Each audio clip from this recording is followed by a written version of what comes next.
So we'll get started. For people who came on time, we'll start on time. Um, so, hey everyone, welcome to STEAM and AI Inner Circle Live Labs, where we bring you insider conversations with independent education counselors, admission officers, Silicon Valley professionals, and startup founders, so you can navigate this college and career jungle with clarity. And today is no exception. Today, we are going to have one such insider conversation with a friend of mine who is also an independent education and consultant, education consultant, and she's also a parent of a STEAM in AI graduate and champion.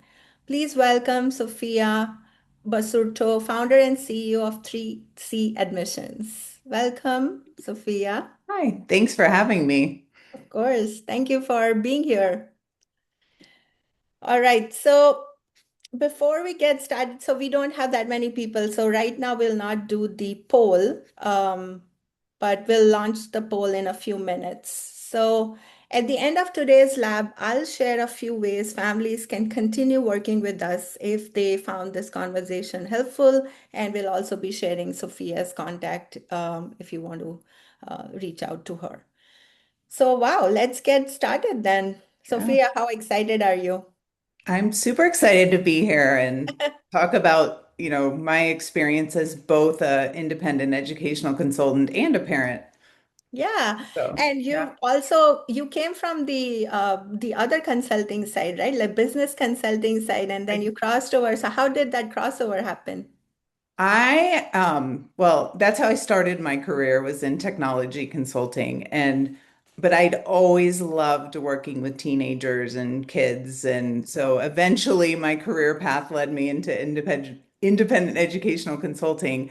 Yeah, But there's a lot of the same skills because as a IEC, we're very much project managers. We're yes. helping students stay on track and manage this whole process that has become, so huge for many students. So a lot of the skills, Overwhelming. It has become yeah, overwhelming yeah. for students and parents and like the families. Yeah. So a lot of the skills from business consulting really translate into this work. Yeah, And I absolutely. get to work with families and students, which I love. So it's really a dream job for me, and I'm happy that I'm able to do it. You get to do So, it. Yeah. yeah, No, I hear you. So yeah. did you make this transition after you had kids or when your kids were getting into college or I how? actually, when I have a sophomore in college and a senior in high school.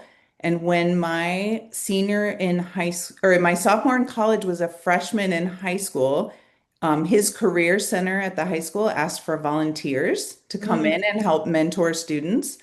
And I started volunteering and I really enjoyed the work. And then so I went and pursued my certificate in college counseling through UCLA, and then went through some other essay training programs and then did a mentorship program, joined two different professional associations. I started with IECA, and they have a great mentorship program. And then I also worked with an independent college counselor in the Portland, Oregon area who mentored me through the process. And then ever since then, I've had my own practice. So that was kind of my path. Um, very cool, very yeah, interesting. yeah. Yeah. So for high achieving families who are thinking about colleges, what are you think, according to you, they're getting wrong about standing out in college admissions?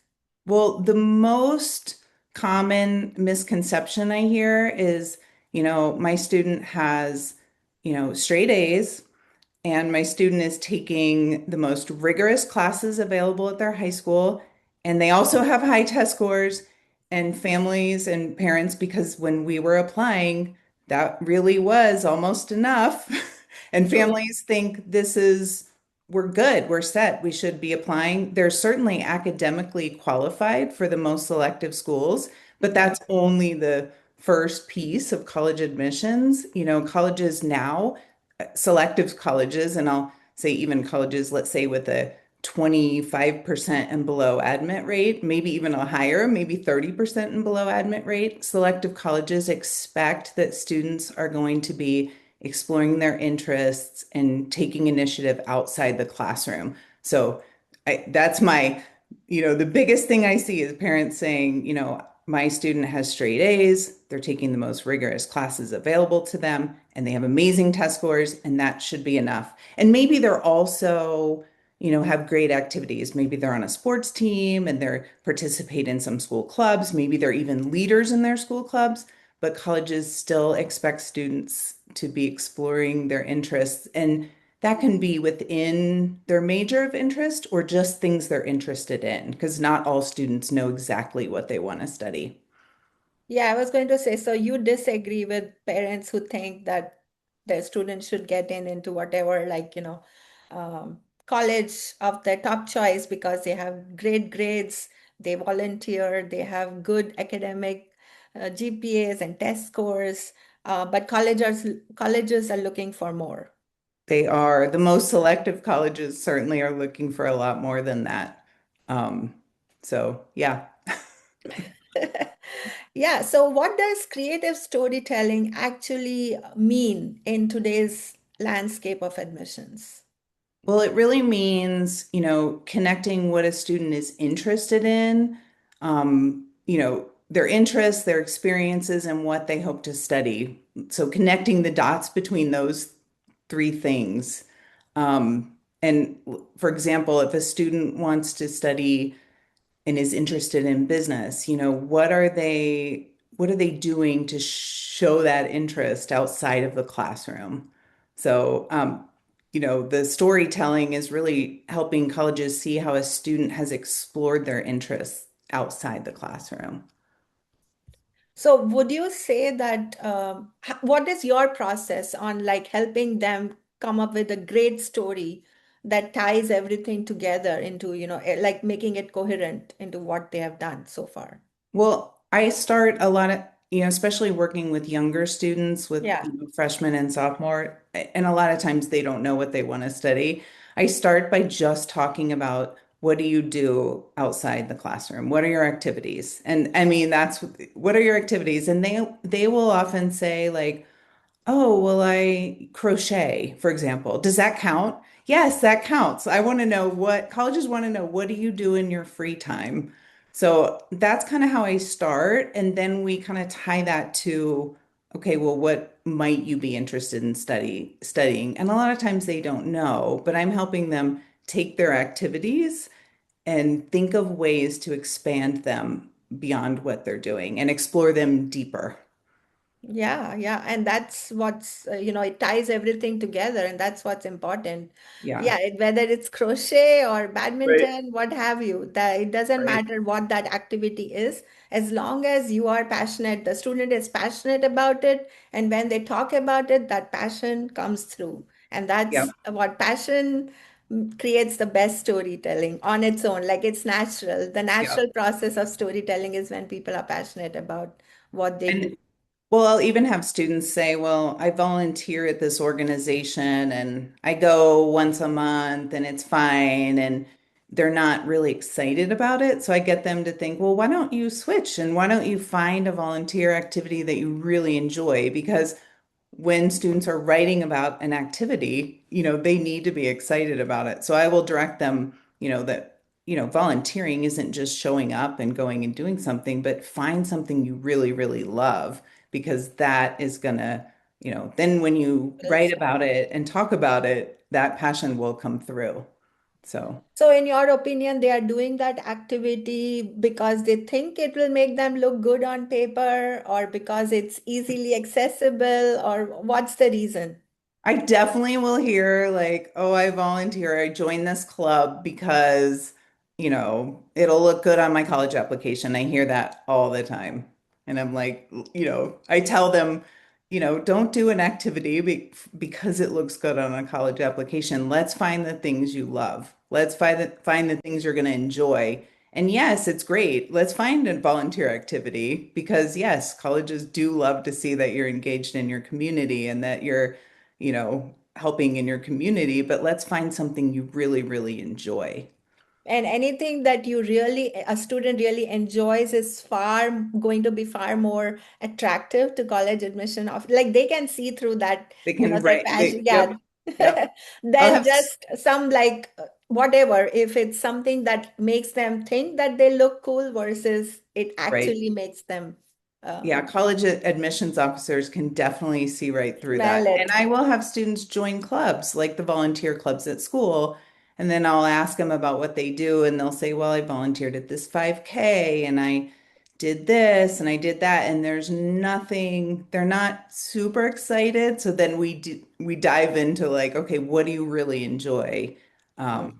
And what can you do? What can you focus on now that is going to be enjoyable, and that when you talk about it and you tell me about it, you're excited. Yeah. Those are the things I'm trying to get with my students. Yeah. um Either they already yeah, come in excited about something, or you yeah. find help them find something that they will be excited about. Or they Um, don't know, or they're excited about something and doing something and they don't view it as a volunteer activity, like they Tell me don't. more about that. So I had a student once, she is really into photography, sports photography. And she, Hmm. for fun, would go and sit on the sidelines of games and shoot photos and then upload them and send them to the team and the parents for fun. And I'm like, wait, you do this for fun and you love it? And it is going to be, she's going to study something along those lines, and I think she'll end up doing that in college. But we thought about like, how can you do this as a volunteer activity? Like, how can you expand on Yeah. this? And she has grown. She now has an Instagram account where she posts photos. She's at almost all the sports games at her high school. Like, she really spends a ton of time doing this. Um, and it was something where she said, "Oh, that counts." And I'm like, Yeah. I "Yes, was going to say, that and she never counts." thought about She that. never thought Yeah. that through. And it was great because she's a senior now and she's Hmm. going to her college. She got into the school she really wants to go to. And the school, I mean, one of her priorities was going to a school where she could get involved in photography with the sports teams. But so I Uh, talked to her about this as a freshman, and she's now slowly grown it, but she truly loves it. It wasn't me saying, you should do this. It was her coming to me and saying, this is what I do in my free time and I love it. And oh, I didn't know that counts as a college activity, yeah. as an activity that would actually go on my college applications. And then we talked about, creating an Instagram account. Well, she loves it. Now she's managing a social media account and she does so much more. I'm just giving you a slice, but that was something she never Yeah. thought about. Wow. So yeah, I'm jumping ahead, but these are Yeah. one of the things where you would say that there's just so much of AI information out there, and families feel like there is information that they can sift through, and yes, there is. But Yeah. like talking to someone who is a professional in this field, someone like you who could point her in this direction, it could have been a parent, a mentor, anyone, but somebody who Yeah. could help her see this through, that hey, this is not just a hobby, it could be something that you should really follow this through. And yes, admission officers care about this, that only Yep. an expert or a professional like you could have known and guided her, right? Well, I don't even think she would have thought to put it into AI I don't know if she would have Yeah, gotten there without the discussion points. true. Um, and just understanding her personally and her motivation and just the nuances behind her interests. Like, I don't know if she would have gotten there And with. also to understand what kind of colleges would even offer something Yep, like for sports and for photography, and a exactly. place for her, Yep, right? I mean, that's just yep, amazing, Sophia. Wow, what yeah. an incredible story. So Yeah. in your opinion, how important is, we have been talking about fit to major, and this is a perfect example of that, but how important is fit to major at select schools? And where does it matter most? I mean, it's super important at selective schools that students are exploring. I mean, especially when you're looking at engineering programs, like they expect that students are going to be involved in activities that show that they're exploring their interest in engineering. Same with business programs. Those are probably the two most selective programs right now within Mhm. selective colleges. And sometimes another thing that AI doesn't always understand is like, which business schools are actually really selective to get into. They can look at the overall admit rate of the university, but maybe the business school admit rate is way lower and that's not published data. But fit to major is it's key to showing that the student really, this is something they're very interested in and they want to study it. So you bring up an interesting point. So would you recommend your students to apply for, like, for example, business school as the example you give, where maybe the overall ranking, like admit rate is very low, but like Yep. for that specific program, it may be not that low. So would you recommend them applying there, or what's your strategy in terms of recommendation? Well, with business schools, like that's a important conversation with the student. Like Yeah. I've had students I've worked with that are interested in exploring business, but it's not a deal breaker to go to a business school. And I'll Mm. give you University of Washington's a great example. Their business Yeah. school is highly, highly, highly competitive. So if I have a student where University of Washington is super high on their list and they're not dead set on a business school, we look at the classes for maybe the economics major, or maybe, and because at that school, they could actually minor in business. And if that school is top on their list, what is their priority? Do they want to be in a business school or do they want to go to University of Washington? So we kind of Yeah. just go through, the kind of the pros and cons and discuss whether at certain colleges applying to business schools um, are is that their priority? Or I will have students that just say, no, I'm not sure. Maybe a financial economics major, or maybe I could do economics and data science and still get to that career. Like maybe they want to work in finance. Do those majors get them to that career without going through the actual business school or with minoring in business? Or, can they do an internship that gives them the experience that will still get them to where they want to go? So that's always a interesting conversation when definitely when you have students who aren't dead set on applying direct admit to business schools. And I have that all the time. But I also have the students that say, nope, I want to only apply to business schools. And so then we're looking at a balanced college list, which schools are likely targets and reach schools. So, Yeah, so you bring up an interesting point. So it is either the student has like the top list of schools that they want to go to, or is it the major that they are interested in, right? That's like, so when you are, and those are two very different strategies in terms of essays. Like if you are writing for business everywhere, then all your essays will be around that, like strengthening your profile, highlighting those aspects of your profile. But when a student says that it's the school that's important and not the program, like if it's a business program yep, everywhere you're applying, then that's what you're highlighting. But if yep. it's a school, but like you said, data science, but minor in this, then the essay strategy or the creative storytelling strategy will differ, right? So then how do you manage that? Well, and then it doesn't always differ because that student, like let's say a student says, I'm not sure, I want to study, I'm interested in finance and I want to look into, how data science is being used in the finance industry. They can still apply to the economics and finance major or to a data science major, but it could also apply to a business school. I don't know that the storytelling would necessarily change. It's still showing the student, you know, is Mm. exploring their Interest. interest um, Okay.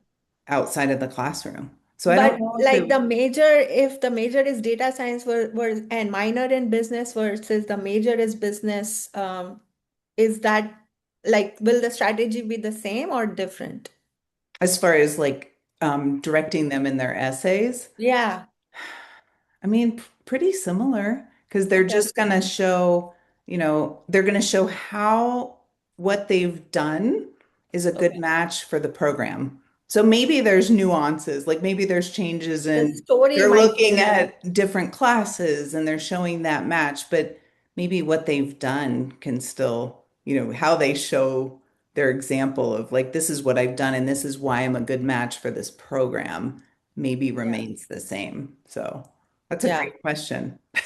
Yeah, and it's Yeah, as a counselor, I think that that's very hard for you because now you have to think about if there is like individual programs like that where you have to highlight, yes, you're highlighting things that the student has done, but you have to, it's like resume writing, right? For a particular right. job, you highlight Right, exactly. the different skills. It's everything that you have done, but what do you take and highlight for the job Exactly. that is that is the job opening, right? So it's similar to Exactly. that where you're applying and what you're applying for will have to be highlighted for that particular school. Exactly. Yep. Yeah, They kudos to you are. guys Yep. for doing that and helping Yeah. kids.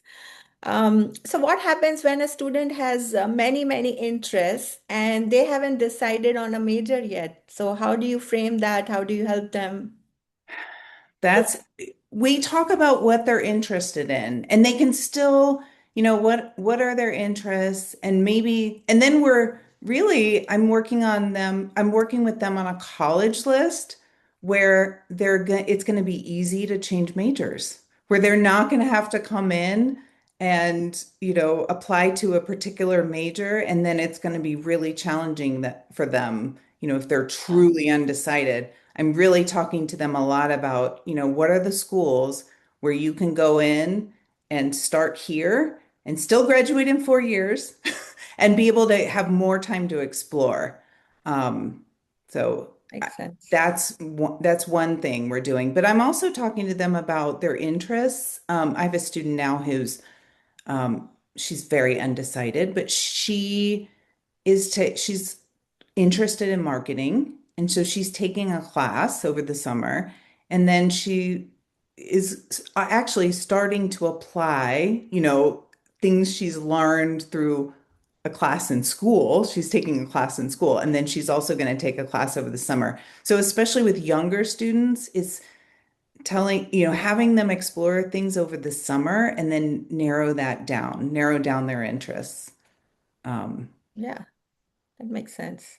yeah, So I'm going to come back to this AI question. I know it's relevant to our times here. yeah, AI is top of mind, and then yeah, yes, we are STEAM in AI. So I know my audience wants me to ask you this question. So when yeah, AI gives families instant access to information and even help yeah, with essay writing, so I want that's a two-part question. I want to yeah. say, do you like I have heard IECs who take like ask they have a AI policy and they ask their students to sign an agreement that they will not let them use AI for and this, and whatever. Like they have their own AI policy. So I want to ask you, do you have anything like that?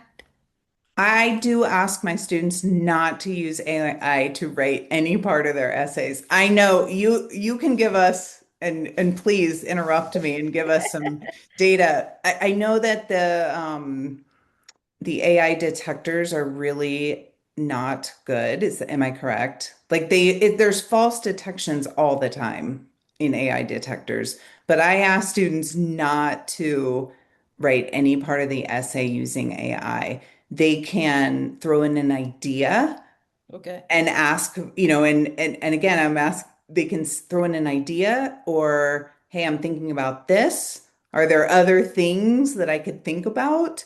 And I've had students students will show me how they use it, but I don't want there to be a detection, with college Where they get admissions. I disqualified. don't want them to be disqualified, Yeah, and their voice is so much more powerful true. than AI. And I feel like there's good uses of AI in the process, Yeah. but not for writing.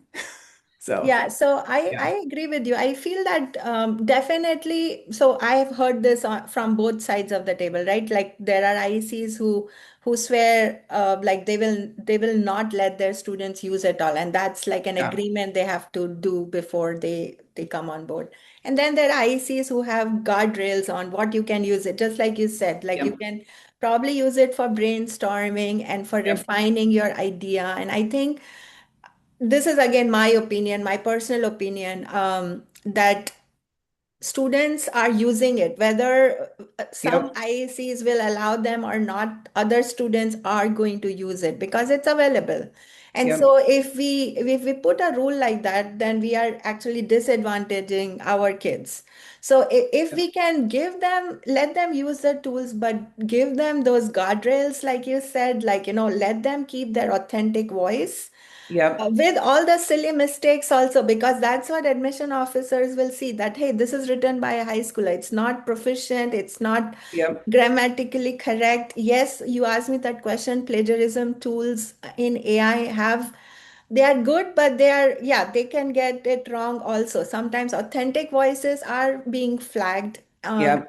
And we see this all the time in colleges. Assignments were originally turned and submitted by students, but the plagiarism tools detected them and flagged them as being used by AI, like written by AI. Yeah, so if we allow, because it does, like, it's like a sounding board, just like they come to you and Yep. discuss and brainstorm these ideas. They may do it with their family members, like, I've done these 10 things, what do you think I should highlight? And if those are the kind of things they are using AI for, I think that's okay. Yep. I'm in agreement. I mean, I tell them to use it. I I think I don't think most of my students, there's been a couple cases where I feel like they've maybe used it, but for the most part, they listen and they don't want their application disqualified. They don't want, Yeah, but I also have seen false detections as well, and true. that's frustrating. So, because I know that there are some colleges that are using AI now, and they've For come the out first and screening, yeah, yeah, I mean, that's their first reading of the applications is using AI. So I don't want the students to be disqualified in that first round. yeah. The other thing is we look at the college's policies. There are some colleges that have a very strict policy, and it Mhm. is like there is no use of AI. You may not use it for brainstorming. Oh, There are a couple colleges with those types of policies. So, good. and there's other colleges that have the policies that say, hey, we know you're going to use it to check your grammar. Like we know Grammarly that's Yeah. AI tool. Yes, yes. We know you're going to use it for these things, but here's what we don't want you to use it for. And some colleges are starting to actually lay out their AI policies. I think that's Yeah. smart. Which I think is great. And then Yeah. I review it with the student. We look at the policy and say, okay, this college has a policy and it's very clear on the application. So, That is nice. Yeah, it yeah, is good if, the colleges are putting it out there saying this is what we allow and we don't. And then yep, it gives the student and you to have yeah, something to work towards. Yeah. And yeah. so with families who have access to these AI tools now, why do you think that they should still hire an expert like you, an independent education counselor? And what do sorry to ask you this question, but what do you think that you bring to the table that they wouldn't have on their own, or things they would have to spend, I think, hundreds of hours to sift through Yeah. that information that you can tell them, and things that may not be even out there that you can. So tell us some things on that. Well, a couple things. So first, I think I already touched on this, so I won't spend a lot of time, but AI doesn't truly know the student and Mhm. the nuances and the growth and the storytelling and their activities list and the conversations we have where the student might not even realize that something they're doing should be told in their college application. Yeah. So that's one thing. Another thing is the admissions insights that just Mhm. come from experience and out the data out knowing the outcomes and the data. Also, attending conferences. I'm in IECA and also HECA, and I attend those conferences every year.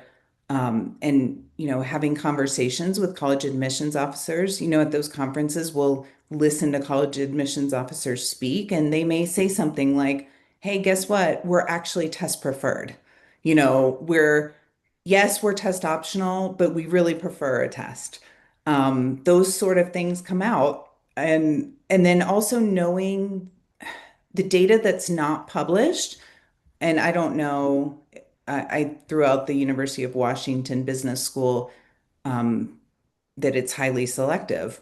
I don't know if they publish that data. I should look it up. I don't know if they publish their admit rate for the business school. And a lot of colleges don't publish their admit rate for individual majors. So knowing with which majors are highly selective, knowing that for nursing applicants, nursing schools, direct admit, highly competitive nursing schools are looking for experience, Mm. telling Yes, just those data points that aren't on the college websites, that AI cannot, find, true, because at AI least is not based yet. on public Yeah, data. yeah. It's, yeah, And basically trained on public data. And then, the relationship building, the project management, knowing a student and understand how they work best and breaking, every student's different and understanding like what approach is going to really stress the student out and what approach is like perfect for the student because we're not going to talk about all these things because I know the student and they're going to get stressed out. So we're just going to focus on this piece today. So just Yeah. those kind of, that personal. That's a very good point. So it's Yeah. like this personal attention. Like Yeah. personally, you know this person. It's like a mom, right? When the mom Yeah. knows their kid, and maybe multiple kids, and they know this Yeah. will work for this kid, but not this kid. That's how you guys are. Like you know Yeah. how much to share information so that the student Right. is not overwhelmed, and how much homework to give them so they understand like this is what I have to do, And right? it's really about building a relationship with the family, True. like not only the student, but the parents and the parents. Like I just got a text from a parent today saying, "Hey, here's what we did. We sent this email and my daughter completely disagreed with me. What do you think? Did we do the wrong thing?" And I'm like, "Nope, you did the right thing. Can you please tell her she's so mad at us?" Like, like just being that sounding board between um, the The parent and the parent and the student. student, yeah. Yeah. A lot Because of times. sometimes the student has to hear it from someone else, right? Yeah, exactly. I know. And it's the other thing is I've had parents say like you saved my relationship with my child because if I had to constantly be on them about, True. finishing this essay, and I can do it to them and they don't get mad at me. Yeah, because they think that that's your So, job. And yeah. mom, they think like, oh, mom or dad, they're just Yeah. being annoying. Exactly. I laugh because I always tell my students, "Oh, you would hate me. I make my child do this, this, and this." And they go, "You do?" They think I'm so nice. And I'm like, "Oh, I'm really not." So, So I know we both talked about some specific examples where, this insider information that you had either about the colleges or the student themselves led them to based on your guidance, led them to different paths. And had they not hired you, yeah. they could not have found that information online on their own.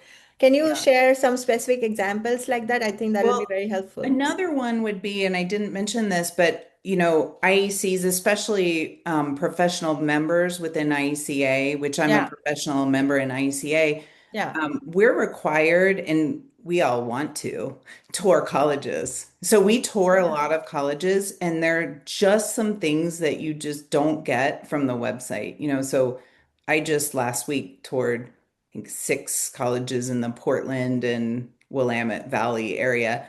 And I can now come back and say, oh, I know this student socially would fit in really well at this college. So I just wanted to throw that out there that touring colleges and having that knowledge of what the college feels like and what the campus feels like is super valuable too.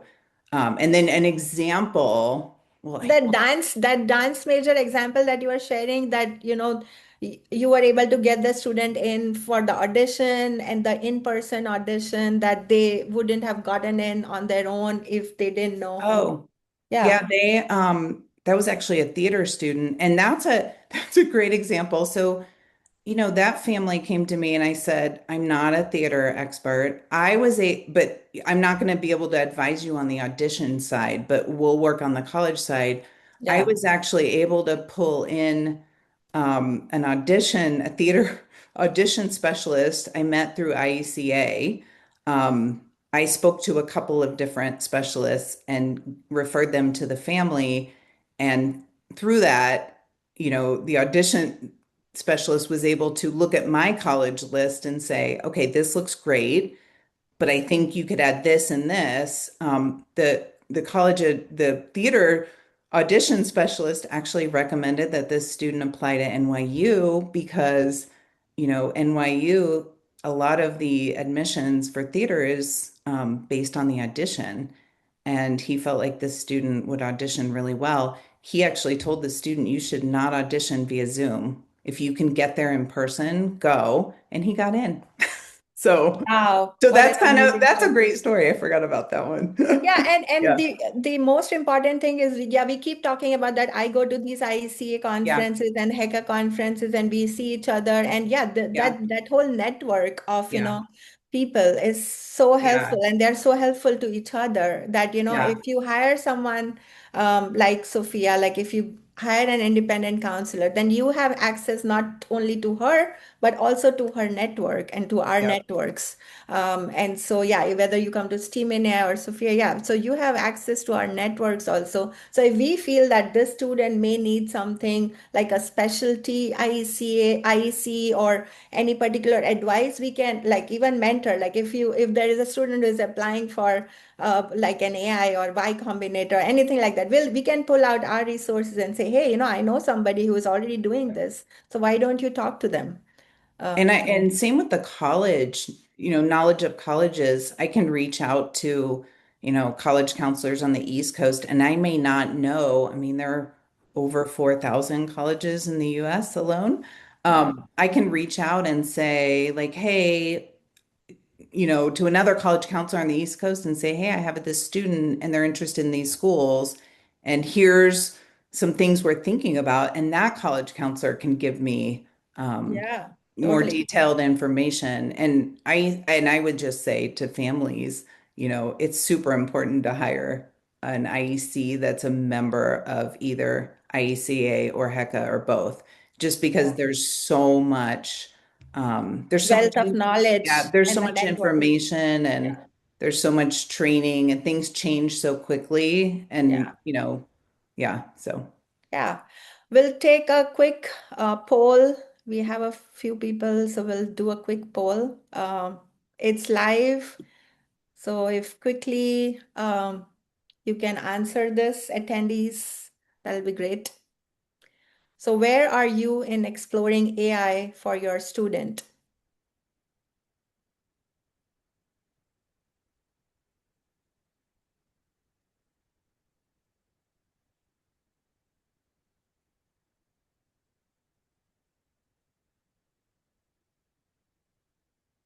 So if we can quickly get you to answer this, then we can continue our exciting conversation.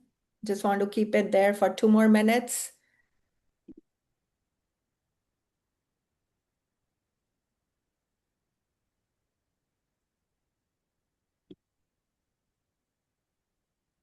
Okay, sounds good. All right. So we continue with Eli. Oh, yeah. Now, yeah, we are switching gears a bit. Now you get to speak as a parent of STEAM in AI graduate, Yep. and your son Eli. So why did you choose the STEAM in AI program for Eli, both as a parent and an IEC? Like you have seen other programs out there. Yep. So what made you choose STEAM in AI for him? I chose STEAM and AI for my son because I knew it would be a highly personalized experience, and I knew he would get to work on a project that he chose and have a mentor, and it would be something he would not only get the group education of learning about AI and the ethics piece and all of that, but that he would have one-on-one work with a mentor, and it would be truly his project personalized to him. And he had no idea what he wanted to do. He just knew that he enjoyed coding and he was interested in exploring coding and through AI. So he actually was able to, I mean, maybe you can talk because I wasn't even there. Yeah, you were not He there. was It was able me and to, him. yeah, he was able to, he had no idea what he wanted to do, but he knew he wanted to explore it. So that's why I chose this program because I knew it would be personalized and that he would, have a mentor he worked with and they would come up with something. And I knew you would help him come up with something. So Yeah, yeah, no, that's very so interesting. And so yeah. go ahead. Sorry, you were saying something. I was going to say, I know that you all met and then you asked him a lot of questions, similar to what I do with my students about what he Exactly. does in his free time. And then he came up with such a cool project. So, Yeah, yeah. I remember this very distinctly. So, yeah, but in his application, there wasn't a project that he had thought of that he wrote.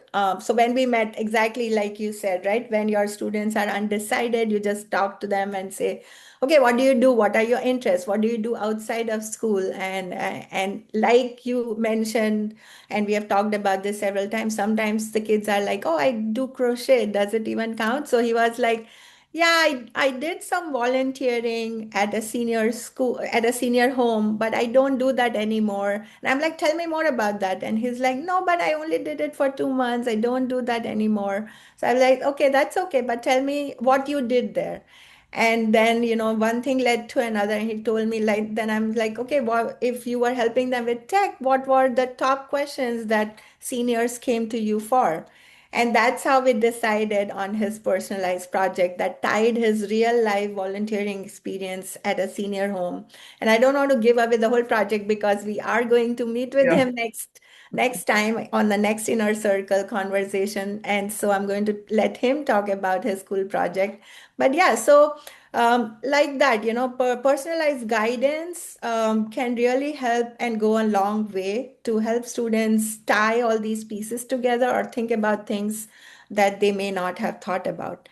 And so before STEAM and AI, how would you have described Eli's academic positioning and what shifted after he completed this program? Well, he did not have he did not have a fit to major component to his application. He had amazing grades, amazing test scores. He was a leader. He plays a ton of soccer, both at the high school competitive level. He was not going to go on to play soccer in college. He was captain. He had some leadership. He had some he volunteered through his soccer club, which he loved. He did stuff he loved. And he did get invited. It was really funny. He got invited by his computer science teacher to come do this volunteer activity at the senior living center to Oh, do wow. tech support. That's how he got into it. And he came home and Wow. said, "Oh, I think I'm going to do this. It sounds really fun. My teacher invited me to go up to the senior living community and help seniors with their tech problems." And I was like, "Oh, that's cool." So he had that experience, but he actually was able to, when he started the STEAM and AI project, he went back to the senior, I don't know if you know this, but he went back to the senior living community and said, "Hey, I'd love to continue to volunteer."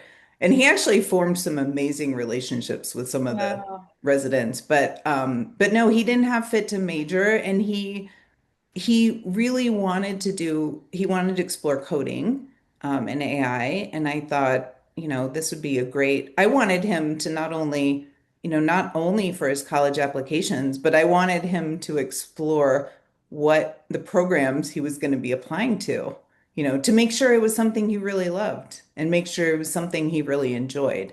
So outside of just the college application and having the fit to major, I think another benefit is just exploring True. something that they enjoy, and Yeah. making sure that when they go to college, you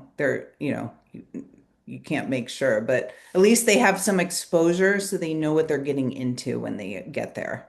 He can look at Eh, the classes and say, like, oh, I've coded in this language and now I'm going to take this class as part of my major. Yeah. Yeah. So yeah, I mean, all of his essays for why do you want to attend this university? Why do you want to apply to this major? um, all of his essays focused on his project. Here's what I love about the university, and here's the things I've done, and here's why I'm a good fit. So it showed why he was a good fit for He was able to show demonstrated interest rather yeah, than just talking about it. yeah, Wow, what a cool thing. And as a yeah, proud, this is your bragging moment. I'll yeah, let you have that. As a proud mom, do you want to share where he got in, what all yeah, colleges he got in, and the whole list? And yeah. then what is his top pick? I won't share his whole list because he really was dead set on University of Southern California, their AI for Business program, because it is half within the Viterbi Engineering School and half within the Marshall School of Business.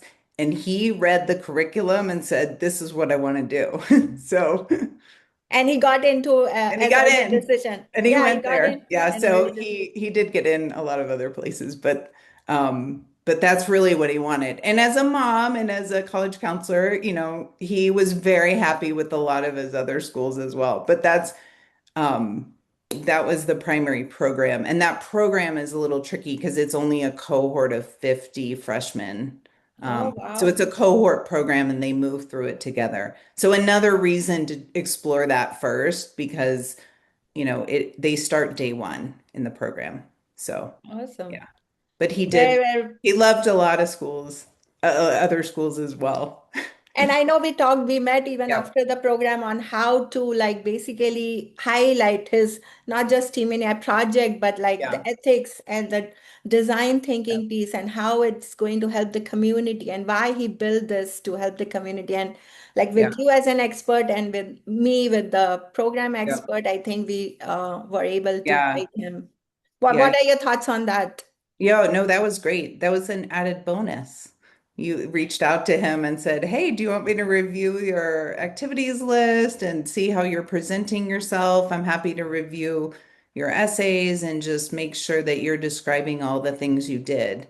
And that was great. He made some tweaks based on your recommendations. So Thank that you. was Thank you. nice. Awesome. Yeah, I mean, I knew that he has an expert at home, but it Yeah. wouldn't help to, it wouldn't hurt to, get a second Well, and it was opinion. nice to, because I worked with him. Yeah. I feel bad for him. He had to work with his mom, but Um, I worked with him, so it was nice for him to have someone else review Cool. everything and he could have a third party. And same with his mentor during the program. It was nice for him to have that responsibility and relationship and setting up meetings and Yeah. figuring out, working on his project and checking in with someone that wasn't me. So. Yeah. Yeah. So what would you say was your biggest surprise on watching Eli go through this Team in AI experience? What did you not expect and came up as a surprise? Well, I would say two things. He really enjoyed it. That was such a nice surprise. Like he really, really enjoyed it. He enjoyed meeting with his mentor. He he spent so much time on that project outside of their meetings. He would tell me, "Oh, I have a meeting with my mentor. I've been working on this coding issue for hours and I can't figure it out." And then he'd come down and say, his It's mentor fixed. his mentor figured it out in 2 minutes and he can't believe all he knows and it was so it was really neat. I think it was I have not I wasn't necessarily surprised but I was happily surprised that he really enjoyed Yeah. And I working know on his project. Yeah, that was the AI ML engineer from NVIDIA. So, yeah, yeah, no yeah. And surprise there that he knew so much. yeah, I know. And he loves that he worked with someone from NVIDIA. He's like, Yeah. I worked with, and he's so smart and he knew everything. And it was cool to watch him talk about him too. And what was the second surprise? Oh gosh. You I said two think, things. oh, I forgot the other one. Oh, maybe, I just enjoyed watching him, um, just have that, the scheduling and just take Yeah, yeah, control yeah. of the project. Time Like, management. yeah, like he did that on his own. I didn't have to say anything. I didn't say anything. I didn't have to say like, oh, did you follow up? He was really engaged in the project and wanted to stay on top of things. He didn't want to disappoint his mentor. He didn't want to show up and not have things done, and he would work. he'd work really hard on that project. So that was cool Isn't to see. that the best? Yeah. When Yeah. students are self-driven and motivated and you don't have to say Yeah. anything. Yep. That's awesome. All right, we do have just a few more Yeah. minutes left, and I want to take audience questions. So please feel free to put your questions in the Q&A, and Sophia and I will answer them as and when we can, and as time permits. So yeah, please feel free to drop in any questions. If you have any clarification questions about things we talked about or any new questions that we haven't touched upon yet, please drop them in the chat. Sorry, in the Q&A. And then what else, Sophia? Do you want to ask me anything? Well, what is your process? When you get a student, since I wasn't part of that Yeah. meeting, like what is your process for person helping a student really personalize their projects? Is there a process you go through?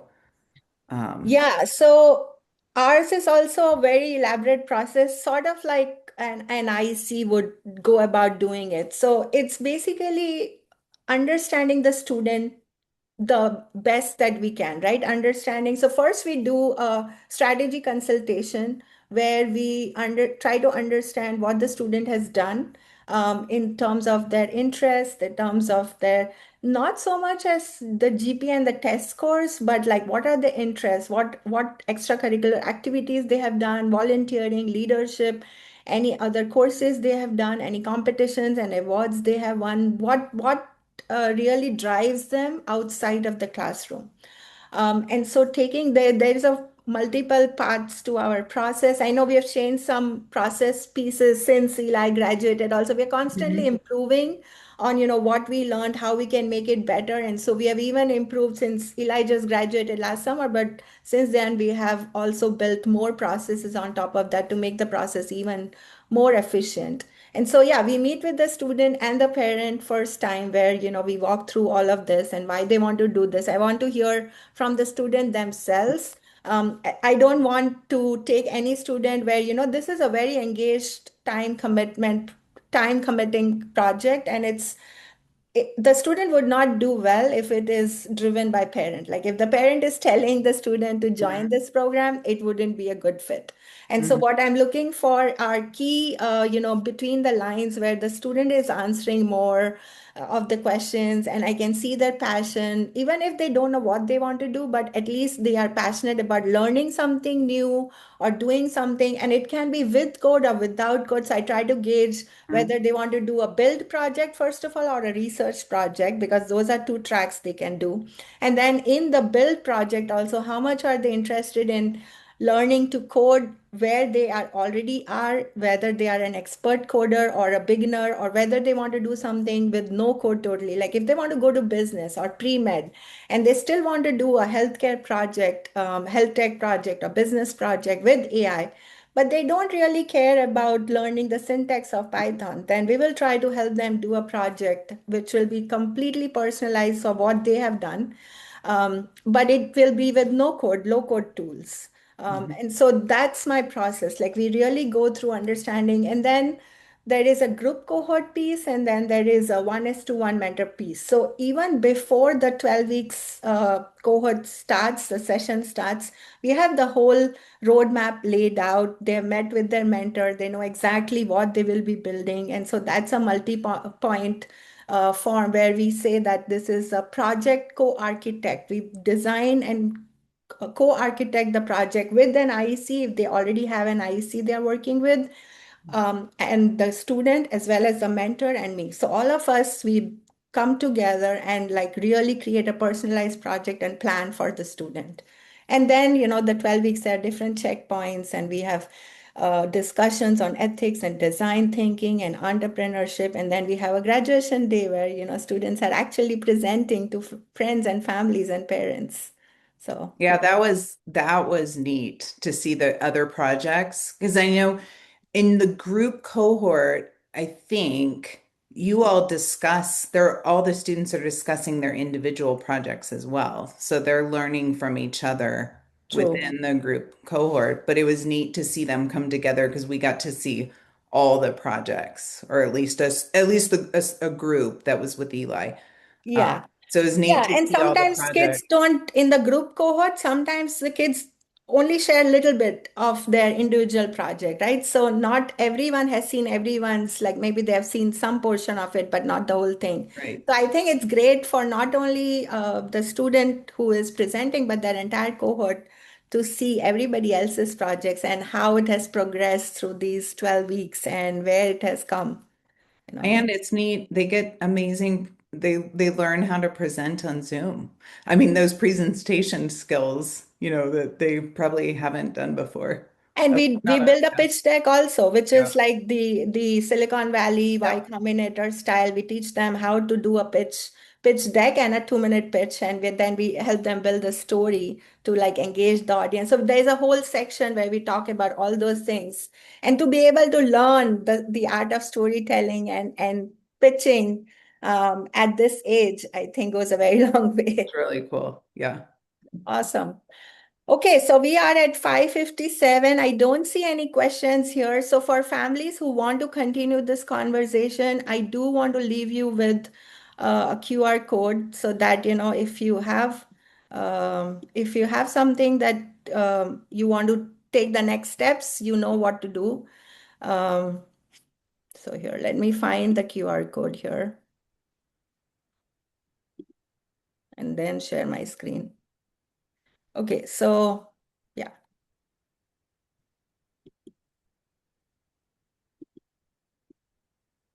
Okay, so everyone can see my screen. Okay, so we talked a lot about, what families think that selective colleges are looking for and what actually colleges are looking for. So families think, students think that, more clubs and titles, more competitions, more research programs. But colleges are actually looking for intellectual direction, curiosity and initiative, and a narrative that connects. It's always depth over volume. So what can a personalized AI project look like? We talked about this in depth. It could be AI in healthcare, but it is great for pre-med, biology, public health majors, AI sustainability, then it's good for environmental science, policy, engineering. And these are just some very raw examples, but like it will be personalized to your student. And so no matter what they are applying for, this can go a long way. We have two upcoming labs. One is Eli, Sophia's son, who is a STEAM in AI graduate, and we also participated in the Presidential AI Challenge. I'm waiting for those results to come in. And yeah, so Eli's project was submitted for the Presidential AI Challenge as well. So definitely looking forward to that. And we will have an exciting conversation from his point of view on his project and his process. So yeah, be sure to tune that in. It'll be on March 29th, same time, Sunday. And then we have another one coming up on April 12th, where we will have an AI founder from Y Combinator come and talk. And he's a Berkeley Eeks student. He dropped out. He's a Berkeley Eeks plus MET. So that's their management, engineering, and technology program. And he dropped out after the first year because he got into Y Combinator. And if you don't know what that means, look up Y Combinator. It's basically a venture capital accelerator program for startups in the Silicon Valley. It's a very prestigious program, very hard to get in. And so we will have a good conversation with him on what his process look like for him, and what direction of careers, like families are asking in these changing times, should my student even consider AI majors or CS majors or data majors? What kind of majors would still be relevant in 4 years?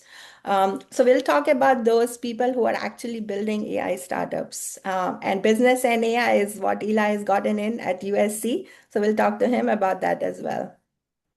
And so if this conversation was helpful to you, there are two ways you can continue with us: personalized AI project strategy, or continue with the inner circle, where we will continue to bring you these kind of labs.